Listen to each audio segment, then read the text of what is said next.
Hi guys, and welcome to our YouTube channel 1-2-Step, and today I'm here with another video to show you guys that how you can see posts that you have liked on your Instagram through your PC.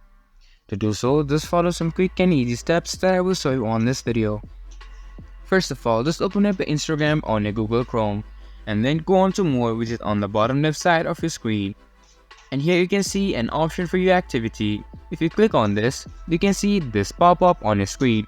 And from here you can see all the posts that you have liked, shared, commented or reviewed, from oldest to new. And this is how you can see the posts you have liked on your Instagram from your PC.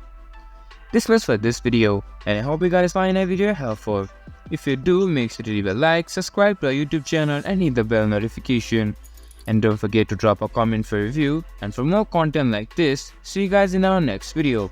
Till then, see you, goodbye.